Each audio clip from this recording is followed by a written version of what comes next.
Bueno, buen día, ¿cómo andan? Hoy vamos a arrancar la clase con la economía neoclásica, ya la vimos en nuestro último encuentro sincrónico, eh, casi lo más presencial que tenemos. Y hoy lo que nos toca ver es avanzar con cómo se construye esas ideas que tiene la economía neoclásica acerca del funcionamiento de esta sociedad. Siempre la pregunta es la misma. Eh, La pregunta que viene a responder la teoría económica, la ciencia económica a partir de sus distintas escuelas es cómo se organiza esta sociedad moderna llamada capitalismo. Vimos primero Smith rápidamente, vimos algo de Ricardo y vimos cómo eso confluye en una divisoria de aguas, por un lado Marx, por el otro la economía neoclásica. Cuando vimos Marx entendimos cómo conforma la sociedad en su conjunto. Digamos, Marx lo que primero que va a decir es que en este mundo la riqueza se manifiesta como un cúmulo de mercancías, que esas mercancías tienen un valor monetario y que ese valor monetario está dado por el tiempo de trabajo socialmente necesario, privado e independiente, que en esa independencia que ganamos las personas en esta sociedad capitalista en realidad es una independencia tramposa porque nos libera de lazos de dependencia con otras y otros, pero a la vez nos libera también de los medios de producción, dejándonos sin más que nuestra fuerza de trabajo para vender y para reproducirnos.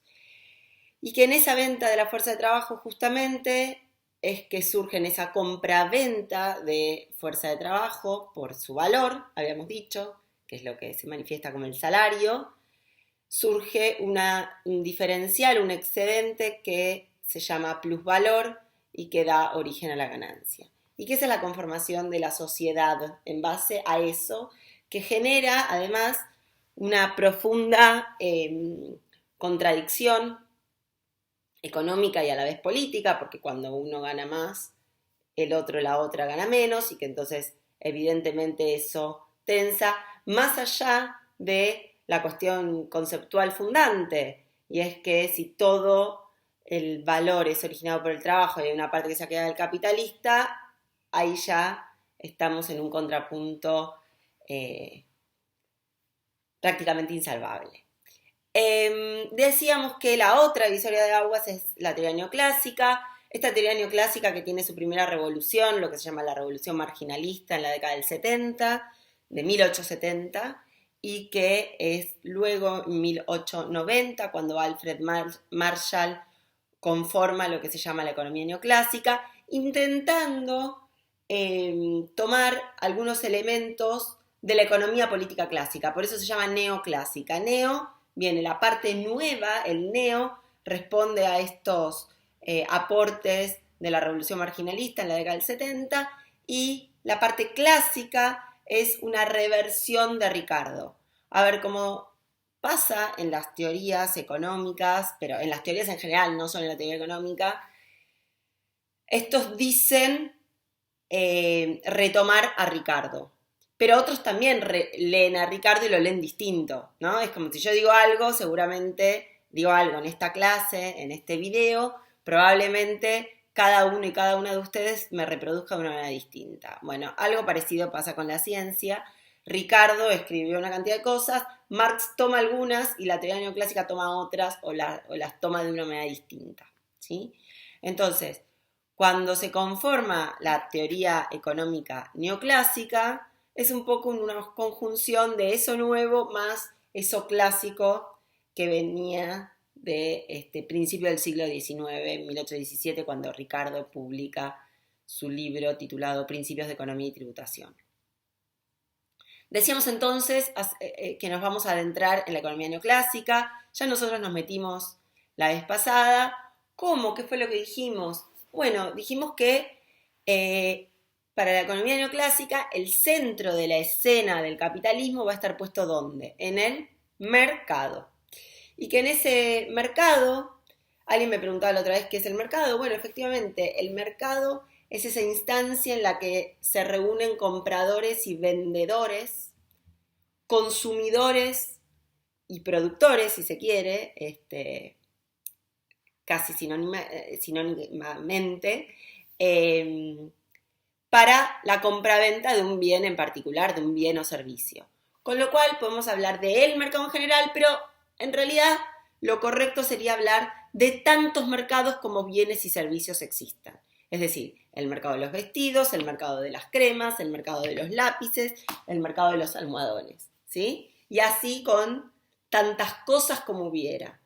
Y decimos que en esta primera instancia vamos a hablar de un supuesto muy fuerte para construir la teoría, que luego ese supuesto lo vamos a levantar y vamos a ver qué pasa cuando no se cumple ese supuesto. Y es un supuesto sobre los mercados. ¿Se acuerdan cuál era ese supuesto? El supuesto de competencia perfecta. ¿Qué quiere decir que un mercado sea de competencia perfecta? Bueno, decíamos que quiere decir 4 cosas. O en realidad, lo voy a decir de una manera distinta, existen 4 requisitos para poder hablar de un mercado de competencia perfecta. ¿Cuáles son esos 4 requisitos? El primero es que haya muchos compradores y muchos vendedores. Y que haya muchos vendedores y muchos compradores quiere decir que ninguno de esos vendedores, de esos muchos vendedores, ni ninguno de esos muchos compradores fijan el precio, tienen poder de mercado, ¿no? Sino que son parte de una masividad y que su acción es una acción minúscula entre las tantísimas otras acciones que ejercen, que hacen el resto de las y los compradores y el resto de las y los vendedores. ¿Está claro? Por lo tanto, el primer requisito y el más importante, a mi juicio, es justamente la masividad de ese mercado y que nadie puede fijar un precio, ¿sí? Es decir, en el mercado de competencia perfecta, el precio es un dato. Las personas que vamos al supermercado o al mercado, el que sea, vamos a poder decidir, tomar decisiones sobre las cantidades que vamos a consumir y los vendedores van a tomar decisiones sobre las cantidades que van a vender. Pero ni unos ni otros, ni unas ni otras, van a poder tomar decisiones sobre el precio de los bienes y servicios que se transaccionen en esos mercados, ¿de acuerdo? De competencia perfecta. Ese es el primer requisito, el más importante. El segundo es que existe información perfecta. Esto es bastante sencillo, digamos que si yo voy a la esquina de mi casa, yo sepa que a 2 cuadras el precio es otro. Esto es bastante difícil también, pero bueno, existen mecanismos de eso, ¿no? Digo, no sé si les pasa a ustedes, pero a veces cuando hay que tomar una decisión importante de una compra, por ahí yo mismo en el mismo mercado me fijo en Mercado Libre para ver el precio. Y si está en precio lo compro y si no, no. Si digo, no, esto está carísimo. Hace poco me contaba algo mi marido que había ido a comprar y que dijo, se fijó en Mercado Libre y dijo, sí, está bien, entonces lo compró. No me acuerdo exactamente qué era, ni exactamente ni no exactamente, no me acuerdo qué ejemplo era, pero me contó y dije, claro, esto se aproxima a la información perfecta, ¿no? Saber en el momento cuál es el precio del mercado de un determinado bien o servicio. No sé si a ustedes les ha pasado, pero existe. Otro de los requisitos, dijimos, muchos vendedores y muchos compradores, información perfecta, libre movilidad, es decir, poder entrar y salir de los mercados. ¿Qué quiere decir? Sobre todo desde el lado de los productores.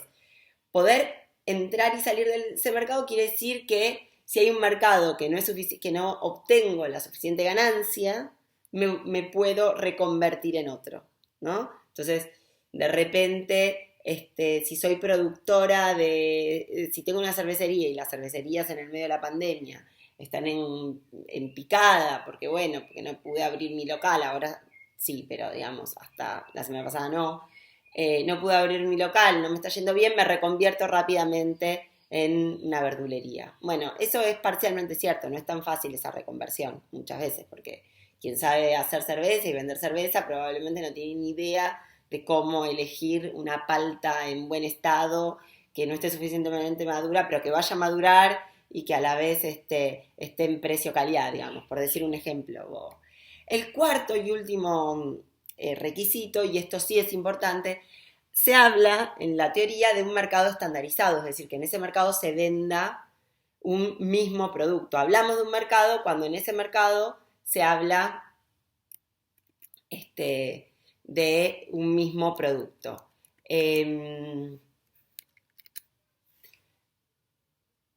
Entonces, yo les contaba, y esto me parece que todos y todas concordaban cuando hablábamos en la clase anterior, sobre todo me acuerdo de Joaquín, decimos que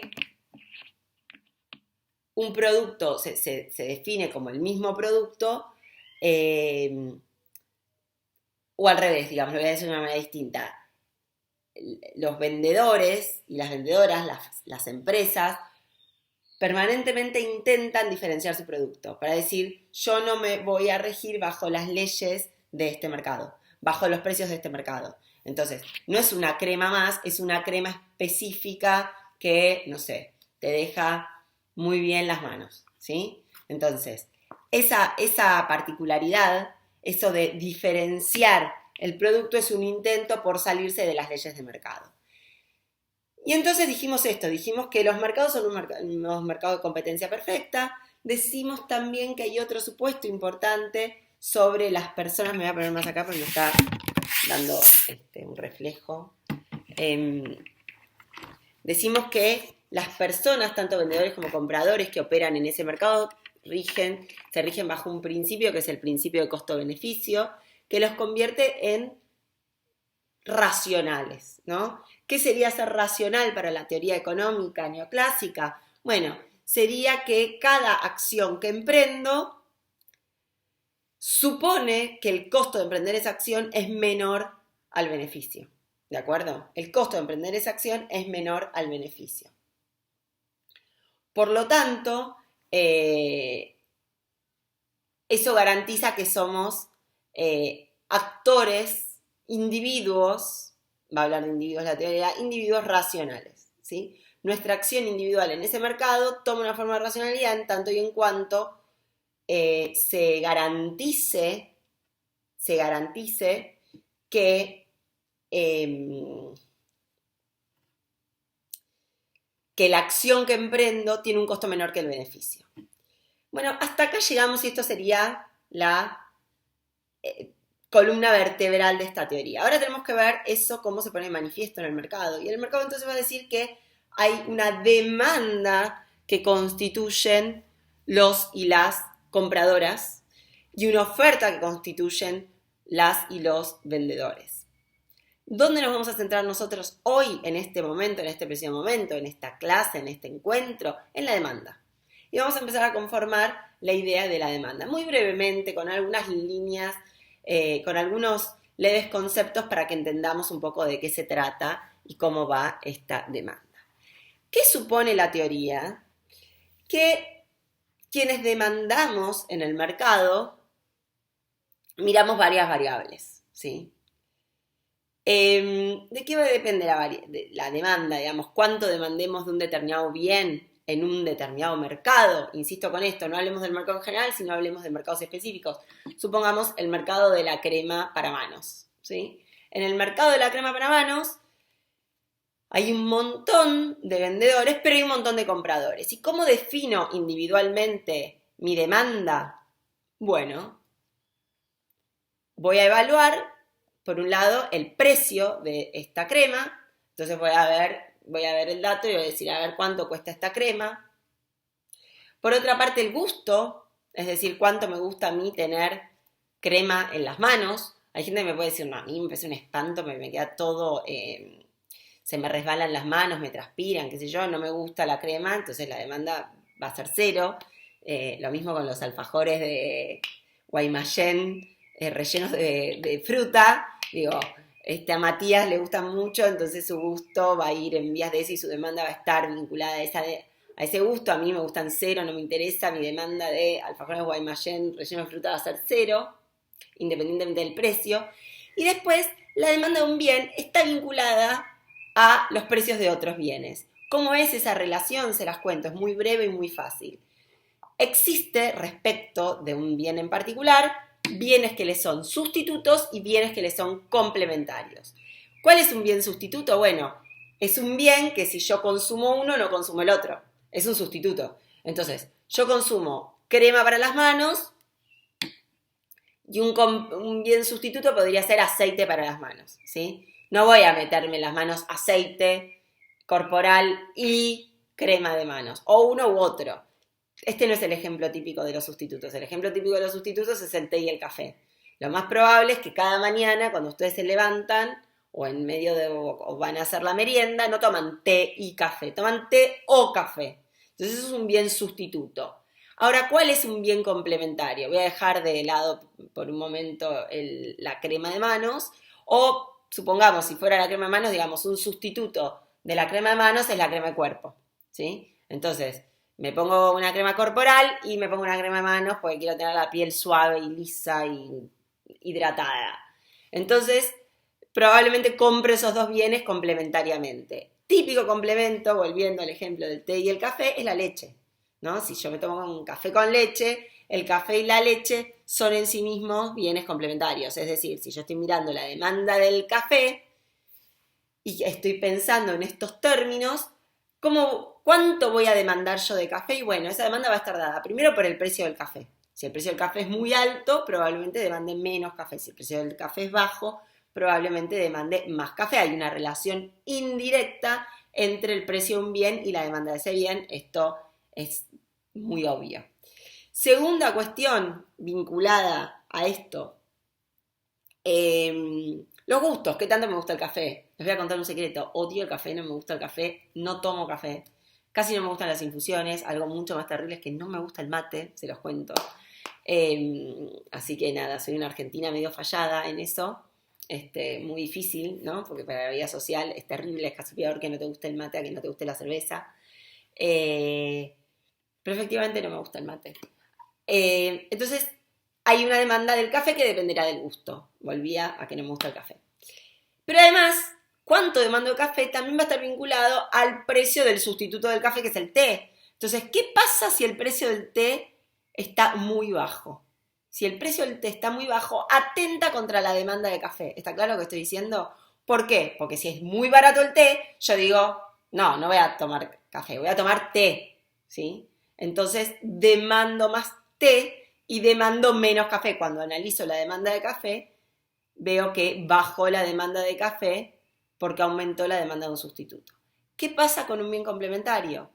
Cuando el bien complementario, el precio del bien complementario baja, sube la demanda de café. Si baja el precio de la leche y yo tomo café con leche, cuando baja el precio de la leche, sube la demanda de leche, pero además sube la demanda de café. ¿Estamos de acuerdo?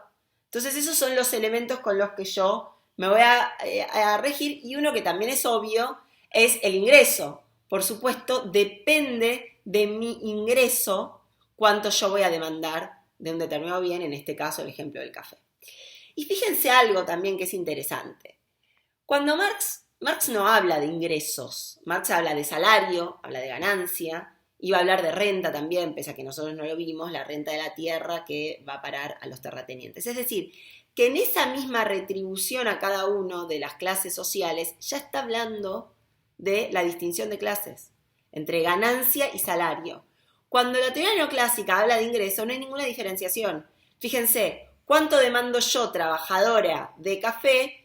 Se mira de la misma manera de lo que demanda un gran empresario, como puede ser Paolo Roca, el dueño de Techin, a la hora de decidir cuánto café demanda. Por supuesto que su ingreso va a ser otro inmensamente mayor al mío, y además es en esencia un ingreso que viene de fuentes distintas. En su caso es de la propiedad del capital y en mi caso de la venta de mi fuerza de trabajo, pero eso está borrado, soslayado en la teoría neoclásica. ¿Está claro? Esto me parece muy importante y quiero que se los graben en sus cabecitas hermosas. Entonces, decimos que la teoría neoclásica, la demanda va a estar determinada por el precio del bien, por el precio del complementario y del sustituto, por los gustos y por el ingreso, ¿sí? ¿Y cómo construyo yo mi demanda individual de café? Bueno, evalúo todo eso y decido cuánto voy a demandar de café. Y hay un concepto de la teoría neoclásica que es importante y me interesa resaltarlo, que es el siguiente. Que tiene que ver con cuál es el beneficio que me otorga a mí la demanda, el consumo de un determinado bien. ¿Cómo se llama ese beneficio en la teoría de la demanda? Se llama utilidad.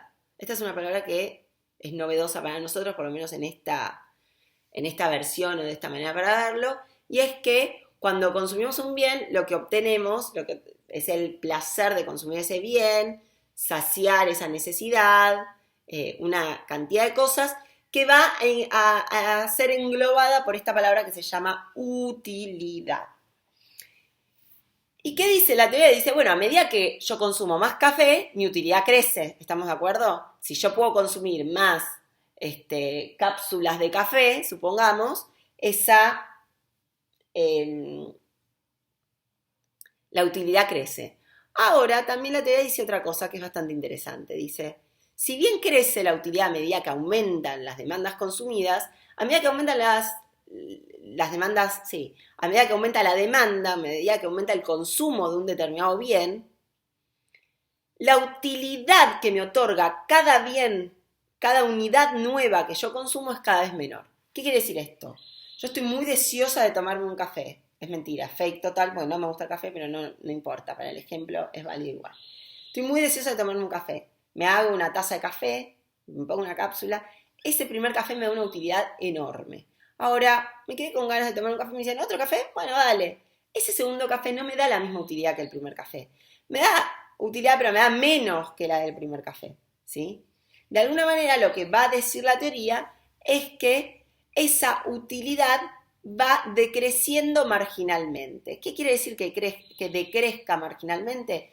Quiere decir que la utilidad otorgada por cada unidad es cada vez un poquito menor.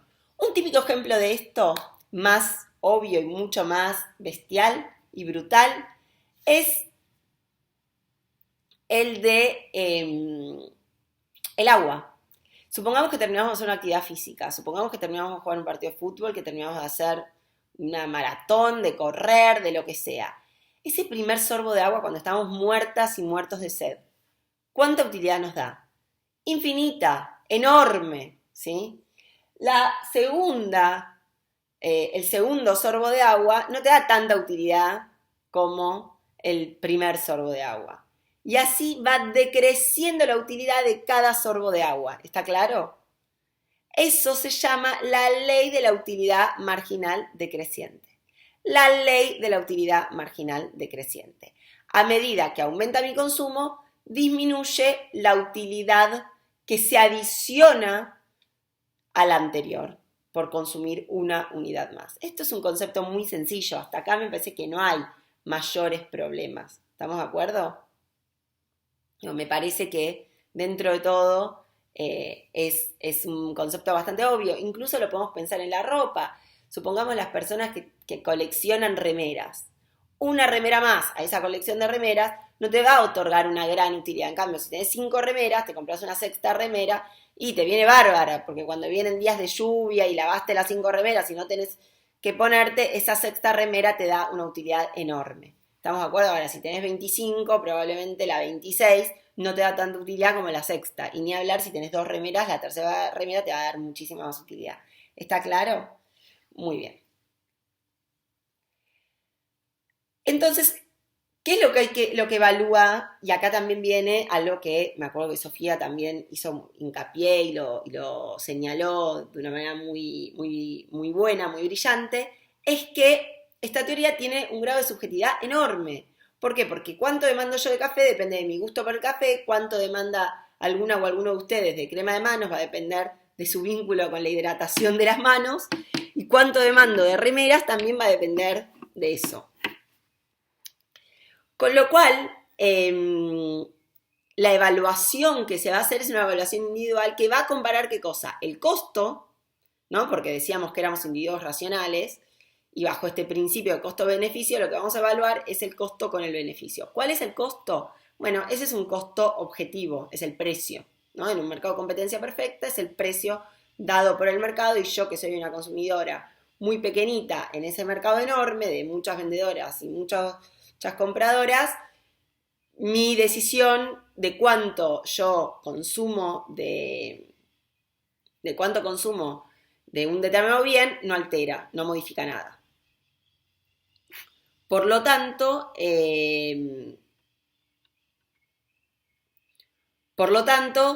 yo veo el precio de un bien y lo comparo con el beneficio. Ahora bien, ¿cuál es el beneficio? ¿Cómo se mide? Difícil de medir, ¿no? Hay quienes dicen, bueno, debería tener un utilómetro que me mida cuánta utilidad me da un determinado bien o un determinado servicio, y sin embargo eso no existe, pero yo soy capaz de darme cuenta, de saber si algo me va a dar utilidad. A veces porque ya conozco ese bien, a veces lo supongo y a veces también la pifio, ¿no? Digo, esto que decíamos, a veces compramos un producto, un bien, qué sé yo, la otra vez creo que compré una mermelada de naranja y era horrible, no me gustó nada, lo supe después, o sea, al principio pensé, comparé el precio con la utilidad que me da y supuse que la utilidad iba a ser mayor al precio, ¿sí? Que el beneficio que me iba a otorgar esa acción era mayor al costo. Y sin embargo, después puede no suceder eso.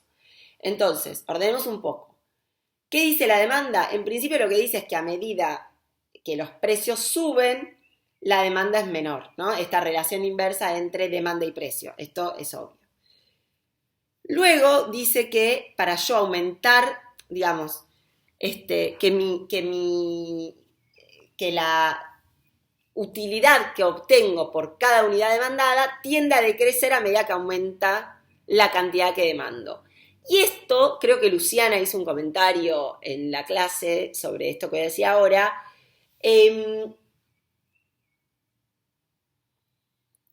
Esperen, me tildé, pero no. Esto es lo que pasa cuando te dicen 3 por 2. Vos por ahí no estás dispuesta a comprar 2, pero como te van a dar una tercera, pero para comprar una tercera unidad te tienen que bajar el precio. Entonces, de alguna manera lo que te están diciendo es, yo sé que tu utilidad a medida que vos consumís más es menor. Por eso te tiento abaratando el precio de esa última unidad. ¿Está claro lo que estoy diciendo? Es decir, como yo tengo que comparar costo con beneficio, costo con utilidad, en esta decisión de cuánto consumir, para consumir más, que yo ya sé que la utilidad va a ser menor, necesito que el precio baje. Y esto es lo que pasa con las ofertas. Comprá 3 y paga 2, ¿sí? Llévate 3, paga 2, o de ese tipo de cosas a medida que aumenta la cantidad de unidades. Llevando 3 prendas te hacemos un 40%, llevando 4 un 50%, ¿sí? Entonces es una manera de tentarte para comprar más unidades que a lo mejor no las necesitas y a lo mejor sabes que la utilidad de eso va decreciendo, por eso también te proponen que el precio baje. ¿Está claro? Esto es cómo se conforma la demanda individual, es decir, mi demanda individual. Y hay un concepto que me parece interesante también, que es el siguiente.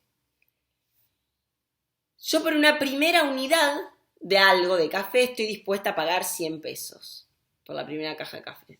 100 pesos está más caro, no sé, cualquiera. Dije, a ver, pensemos otra cosa. Por un kilo de frutillas. Por un kilo de frutillas estoy dispuesta a pagar 300 pesos. Pero yo voy al mercado y me entero que está a 150.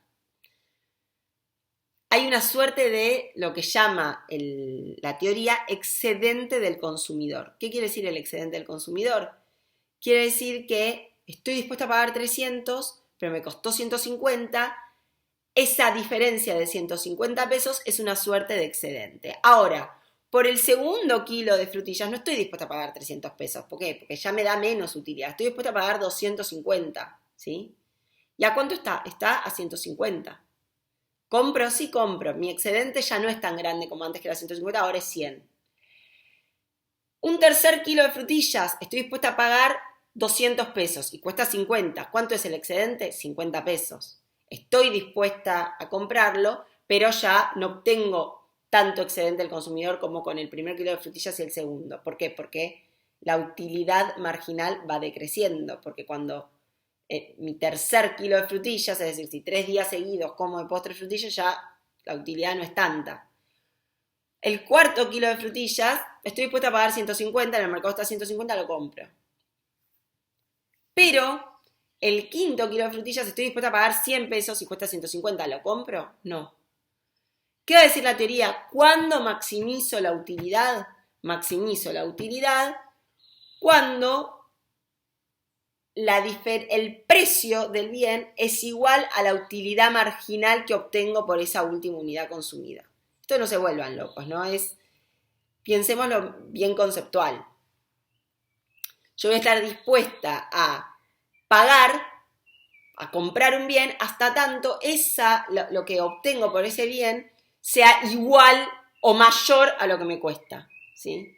Ya cuando mi costo es mayor a lo que me da de satisfacción, de placer, de utilidad, no lo compro más. ¿Estamos de acuerdo? Es bien sencillo.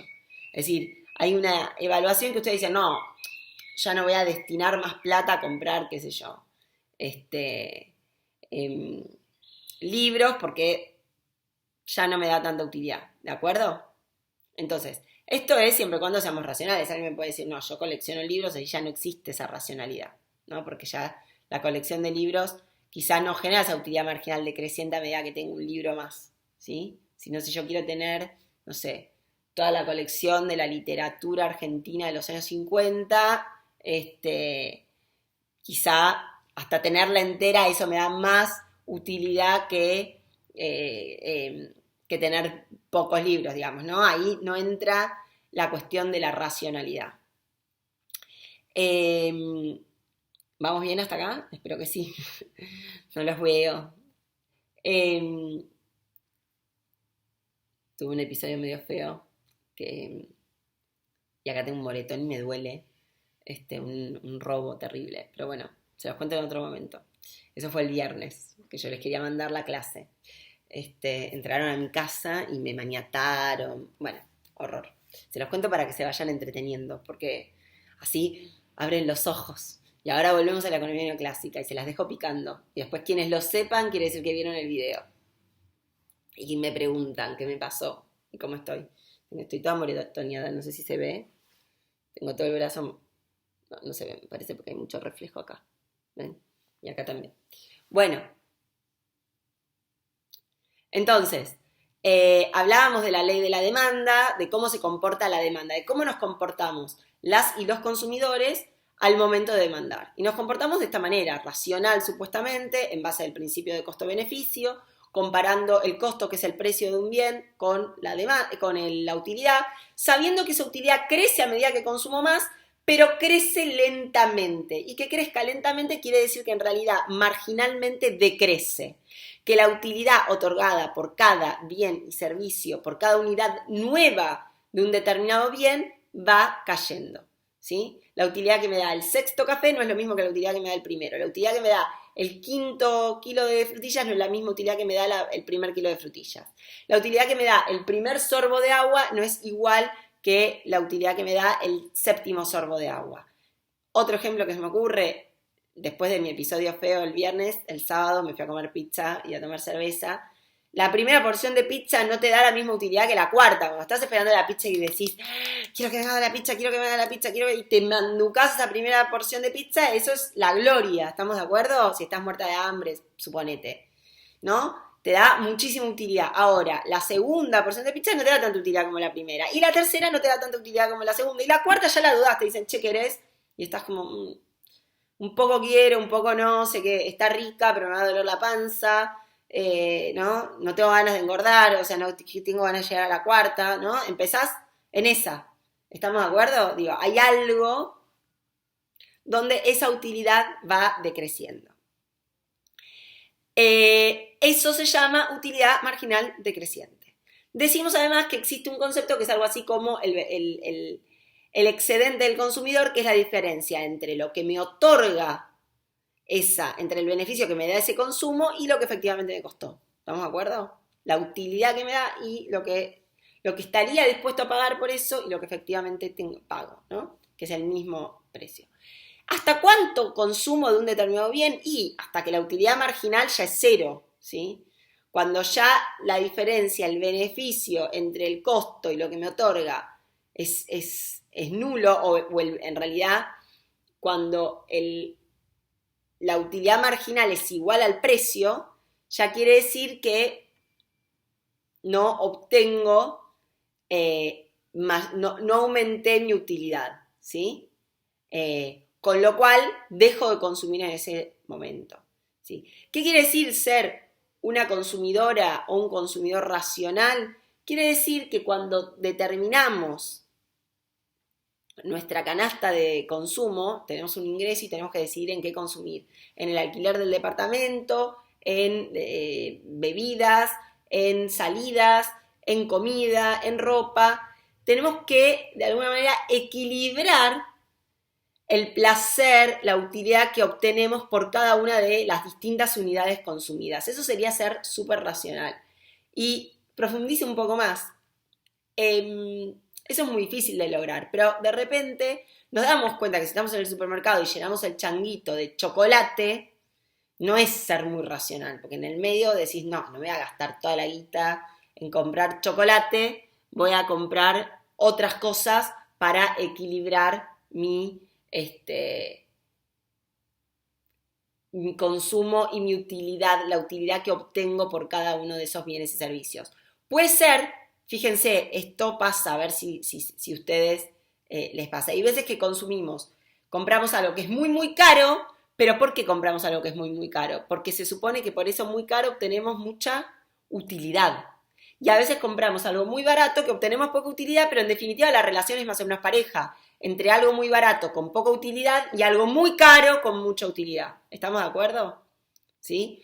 De repente vamos y decimos, no, esto no me sirve para mucho, pero bueno, cuesta 30 pesos, dale, vení, compralo, ya está, ni la pensás, ¿sí? Y tal vez te compras algo muy caro, pero estás garantizando que te dé mucha utilidad. ¿Vamos bien? Bueno, esto es un poco lo que tenemos que saber de la demanda, ¿sí? Todo esto que vimos en estos 37 minutos, casi, ni siquiera todavía, es lo que tenemos que saber. Nos falta un breve comentario. ¿Cómo se construye entonces la demanda global? Bueno, la demanda global no es otra cosa que la suma de las demandas individuales en cada mercado. En el mercado del café va a ser la suma de las demandas individuales. La mía que es cero. A mí no me importa el precio del café. Mi demanda es, demando cero. No se mueve. Se puede mover el precio, ay, un bicho. Se puede mover el precio, que es pasticano, perdón. Se puede mover el precio del café, puede ser baratísimo, me lo pueden regalar y yo no lo voy a consumir porque no me gusta, ¿sí? Y tal vez Matías con sus alfajores Guaymallén pueden aumentar los precios del alfajor Guaymallén, pero ama tanto ese alfajor y le parece tal el nivel de panacea que le genera en su boca ese alfajor que está dispuesto a pagar una fortuna por ese alfajor. ¿Me siguen? Entonces, la sumatoria de todas esas demandas individuales de un determinado bien conforman la demanda global de ese bien, ¿sí? Conforman la demanda global de ese bien. Y esto sería la pata de la demanda. Fíjense que esta demanda está construida en base a pura y llana subjetividad, ¿sí? No hay ningún elemento objetivo. Bueno, la toma de decisión es en función de un dato, que eso sí es objetivo, que es un dato dado, que es el precio, porque estamos en un mercado de competencia perfecta y porque ninguno ni ninguna de nosotras como vendedores y vendedoras como compradores y compradoras de ese mercado, fijamos el precio, ¿sí? ¿Se acuerdan que yo les decía que hay muy pocos mercados en los cuales hay un comprador que es grande y que como comprador grande define precio, digo, ¿no? Cuando el Estado argentino compra resmas de papel, esas resmas de papel el Estado como comprador de las resmas de papel no es un comprador más que yo que compro una resma de papel cada 6 meses, ¿sí? Sino que es un gran jugador del mercado de resmas de papel. Y como gran jugador probablemente negocie el precio, ¿sí? Va a fijar, va a decir, no, yo pago hasta tanta plata. Entonces, en este mercado que suponemos que es de competencia perfecta, la curva de la demanda es la sumatoria de las curvas individuales de demanda, curvas individuales que están determinadas en función de la relación de este principio, de costo-beneficio, donde el costo debe ser menor o igual al beneficio. Y creo que no mucho más. Donde sabemos que hay una relación inversa entre el precio del bien y la demanda de ese bien, ¿estamos de acuerdo? Y lo que consumo de ese bien, esa relación es inversa. También sabemos que a medida que aumenta el consumo, cae cae la satisfacción que obtengo por ese consumo, es decir, la utilidad marginal es decreciente, esto es importante, y que un consumo racional, esa utilidad se maximiza al momento en que la utilidad marginal se iguala al precio, ¿sí? Perdón, que la utilidad marginal es igual a cero, cuando ya no obtengo placer por una unidad más consumida, ¿sí? ¿Qué más? ¿Qué más? ¿Qué más? ¿Qué más? ¿Qué más? Bueno, sigo repasando esto, pero me parece que estamos. Van a ver que figuran, aparecen gráficos en el texto que yo les di. Eso les tiene que servir a ustedes para entender el concepto, pero es una materia conceptual, no van a tener que hacer gráficos ustedes en el examen, ¿no? Es simplemente entender. ¿Cómo se grafica esto? Se los cuento. En general, el gráfico que se hace es un gráfico que vincula la demanda con los precios y que lo que muestra es cómo a medida que bajan los precios aumenta la demanda y cómo cuando suben los precios baja la demanda. Precio alto, demanda baja, precio bajo, demanda alta. Eso quiere decir que es una relación inversa y lo van a ver con una curva que tiene una pendiente negativa, es decir, una curva que va así, va para abajo. ¿De acuerdo? No hay mucho más para saber, ¿sí? Una curva con pendiente para abajo. Cualquier cosa lo vemos, eventualmente compartimos pantalla el jueves cuando nos volvamos a encontrar. Bueno, les mando un beso, las dejo acá y voy a grabar la otra clase que es la de oferta. Besitos.